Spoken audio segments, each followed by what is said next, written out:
అధ్యక్ష. Thank you. Shri Duddilla Sridhar Babu గారు. అధ్యక్ష, మొదటగా 3వ తెలంగాణ శాసనసభకి మీరు స్పీకర్గా ఎన్నిక కావటం మా అందరికీ కూడా హర్షణీయం. మీకు అభినందనలు తెలియజేస్తూ, మీకున్న అపార రాజకీయ అనుభవం, మీ రాజకీయ ప్రస్థానం మొదటగా NSCI, youth Congress, senior Congress లీడర్గా ఈరోజు పార్టీ పరంగానే కాకుండా మరి మీరు శాసనసభ్యులుగా 3వసారి ఎన్నిక కావటం, ప్రజా సమస్యలను పరిష్కార మార్గంలో పెట్టడానికి మీరు చూపెట్టిన చొరవ, మీరు తీసుకున్న అనేక ప్రోగ్రెసివ్ అడుగులు తప్పకుండా మరి ఐడియలిస్టిక్గా రాబోయే తరాలకు కూడా ఒక ఆదర్శనీయంగా ఉంటాయని, ఆ క్రమంలోనే మీరు మొదటగా ఎంపీటీసీగా, మండలాధ్యక్షులుగా, దాని తదుపరి శాసనసభ్యుడిగా, చైర్మన్గా, మరి ఆనాడు పెద్దలు దామోదర్ రాజనరసింహ గారు ఎస్సీ సబ్ ప్లాన్కి సంబంధించిన ఒక ప్రధానమైన విధానపరమైన నిర్ణయం, దేశ చరిత్రలో నిలిచిపోయే ఆ నిర్ణయంలో ప్రధాన భాగస్వాములుగా మీరు నిలవటం, ఆ క్రమేణా మీరు ప్రజా జీవితంలో ప్రజా సంక్షేమము, అదేవిధంగా ప్రజలకు దగ్గరగా ఉండాలని,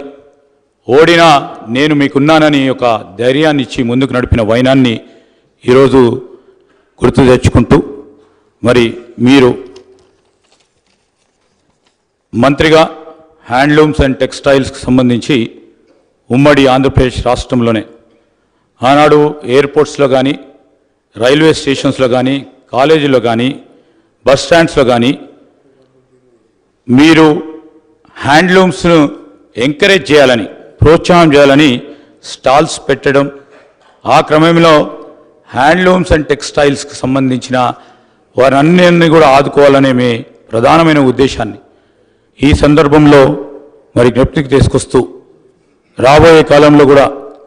మరి ఇప్పటివరకు కూడా ఒక మంచి సాంప్రదాయాన్ని 3వ శాసనసభకు సంబంధించి, తెలంగాణ శాసనసభకు సంబంధించి ఒక మంచి సాంప్రదాయాన్ని ఏర్పాటు చేయాలని సభానాయకులు మరి ముఖ్యమంత్రి గారు ప్రతిపాదించిన మీ అభ్యర్థిత్వాన్ని మేము కోరగానే టీఆర్ఎస్ పార్టీ వారు కానీ, అదేవిధంగా ఎంఐఎం పార్టీ వారు కానీ, అదేవిధంగా ఈరోజు బీజేపీ పార్టీ వారు కానీ మేము ఒక మంచి సాంప్రదాయాన్ని నెలకొల్పుదాం, మన రాష్ట్రాన్ని ఒక ఆదర్శనీయమైన రాష్ట్రంగా శాసనసభ వ్యవహారాలకు సంబంధించి ముందుకు తీసుకెళ్లాలని వారి ఆలోచనకు మేము కృతజ్ఞతలు తెలియజేస్తూ, అదేవిధంగా గౌరవ శాసనసభ్యుల హక్కులకు సంబంధించి మీరు కూడా శాసనసభ్యుడిగా వారికి సంబంధించి మరి రాజ్యాంగంలో వారికి కలిగించిన హక్కులను కాపాడే ప్రతి క్రమంలో ఈరోజు మీరు వారికి అండగా నిలబడతారని, ఈ హౌస్ను కూడా సజావుగా నడపడానికి మేము ప్రతిపక్షాలకు సంబంధించిన శాసనసభ్యులందరినీ కూడా కోరుతా ఉన్నాం. మరి గౌరవ స్పీకర్ గారు ఏ నిర్ణయం తీసుకున్నా సభా సాంప్రదాయాలను బట్టి, రూల్స్ అండ్ ప్రొసీజర్ ప్రకారం వారు తీసుకునే నిర్ణయానికి పూర్తి స్థాయిలో వారికి మరి తప్పకుండా సపోర్ట్ చేస్తారని ఆశాభావంతో ముందుకు చెప్తూ, మరొకసారి మీరు శాసన సభాపతిగా ఆ స్థానంలో కూర్చుంటే నేను మాకు ప్రత్యేకంగా మా కుటుంబానికి సంబంధించి మా నాన్నగారు శ్రీపాదరావు గారు శాసన సభాపతిగా మరి అదే చైర్లో ఇదే శాసనసభలో మరి అనేక సంవత్సరాలు శాసన సభాపతిగా వారు ఈ శాసనసభను నడిపించిన వైనాన్ని ఒకసారి జ్ఞప్తికి తెచ్చుకుంటూ, మీరు ఈ 5 సంవత్సరాల కాలం పాటు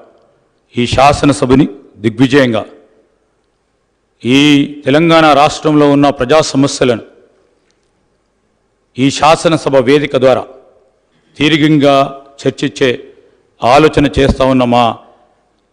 ప్రభుత్వానికి సంబంధించి మీరు తప్పకుండా మీరు